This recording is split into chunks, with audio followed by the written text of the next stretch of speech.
تعتبر مدينة نابلس وبالأخص البلدة القديمة كنز أثري ديني اللي بتضم العديد من المساجد التاريخية، وهذا هو اللي بيميزها. بعضها بيعود لعصر الفتح الإسلامي، والبعض الثاني بيعود للعهد الروماني اللي كان بضم الكنائس والمعابد اللي صارت أنقاض بعد مرور السنين، وتم البناء على هاي الأنقاض المساجد اللي بنشوفها اليوم.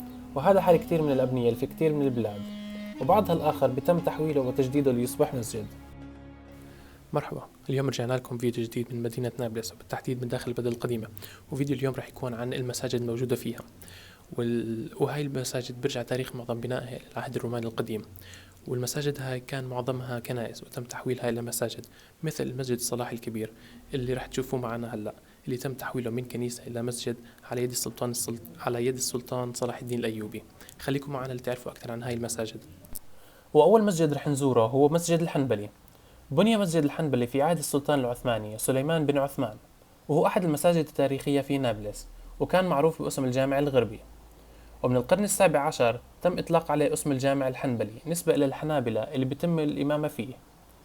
والمسجد يقع في حي القصبة وسط البلدة القديمة، وبترجع أهميته لأنه موجود فيه خزانة فيها شعرات الرسول محمد صلى الله عليه وسلم، وعددها 3 شعرات موجودة بهاي الغرفة زي ما انتم شايفين.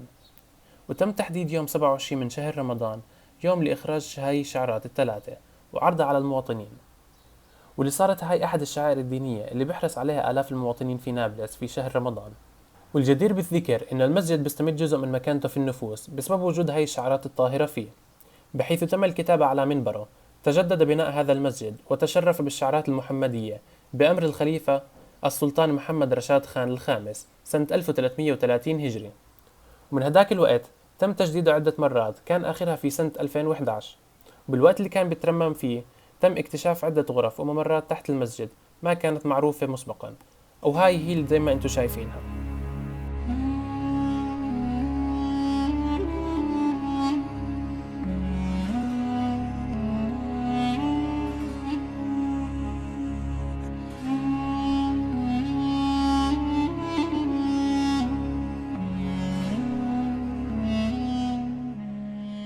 وهلأ خلينا ناخدكم على المسجد الصلاح الكبير ونحكي لكم عنه.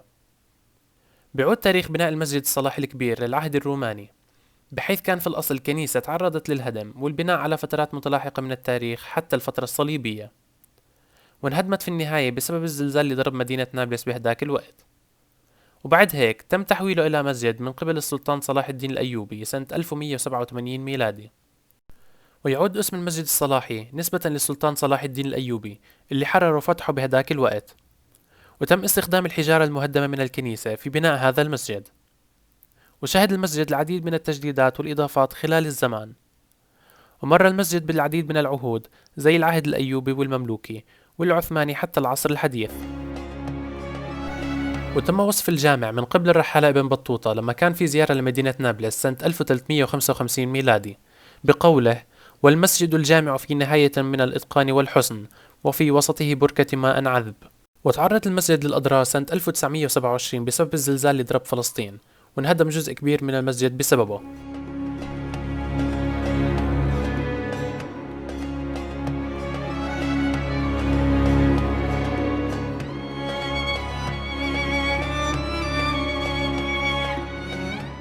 يعد مسجد البيك معلما دينيا وتراثيا في قلب البلدة القديمة في مدينة نابلس، ويستقطب العديد من المصلين من مختلف أحياء المدينة، لأنه بيتم إقامة الأنشطة الدينية فيه على مدار السنة. وانبنى المسجد في الفترة الأيوبية وتم ترميمه في العهد العثماني. وعرف المسجد قديما بمسجد العين حسب سجلات نابلس الشرعية حتى عهد قريب، وكانت هاي التسمية نسبة إلى نبع العين الموجود في الزاوية الجنوبية الشرقية من خارج المسجد. وبتأكد المؤشرات التاريخية والأثرية إلى أن هذا المسجد كان كنيسة صليبية وتم تحويلها إلى مسجد في عهد صلاح الدين الأيوبي بعد ما تم تحرير المدينة. وبعد هيك تم ترميم المسجد وتوسعته في القرن الثاني عشر، وتم إضافة مدرسة فيه وبجواره قصر طوقان حتى أصبح يعرف بمسجد البيك. وعاد إبراهيم طوقان الجد الأول ترميم أجزاء منه سنة 1745 ميلادي، وتم تسميته بالبيك نسبة إلى لقب العائلة. وتم توسعته مرة تانية لحتى صارت مساحته اليوم بتمتد على عدة دونمات.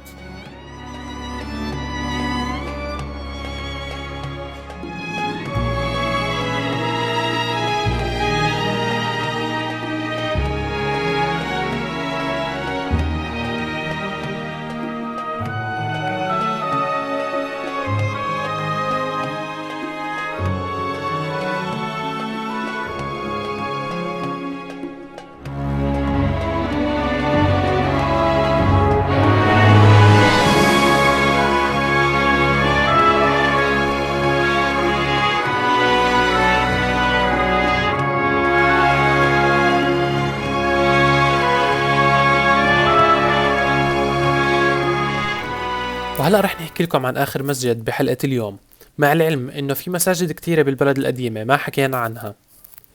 في الزمن الماضي كانت بعض المساجد علامة للنصر بعد فتح المدن والبلاد، وهاي المساجد اللي بتروي قصة النصر وبتحكي تاريخ ما بنتسى. وبعض المساجد امتازت بأسمائها اللي رمزت لحكايتها زي جامع النصر اللي تم فتحه بعد تحرير المدينة من قبل المسلمين، وكان اسمه ذكرى لهذا النصر المبين، واستمر تاريخه لقرون طويلة لحد هذا اليوم. جامع النصر هو أحد المساجد التاريخية في المدينة في منطقة باب الساحة في وسط البلدة القديمة. مر جامع النصر بعدة تغييرات من وقت العهد الروماني، حيث كان معبد في الأصل، وبعدها تحول إلى كنيسة القديس يوحنا في الفترة البيزنطية، وبعد قدوم المسلمين بقيادة عمرو بن العاص تم تحويلها إلى مسجد، ليعود لاحقا إلى كنيسة القديس يوحنا بعد احتلال الصليبيين لفلسطين سنة 1099 ميلادي، وتم بناء قبة حمراء إلها. وبعد تحرير نابلس سنة 1187 على يد السلطان صلاح الدين الأيوبي، قام المماليك بتحويل الكنيسة الصليبية إلى مسجد، وتدمر هذا المسجد نتيجة زلزال سنة 1927 ميلادي، وتم إعادة بناؤها حد سنة 1935.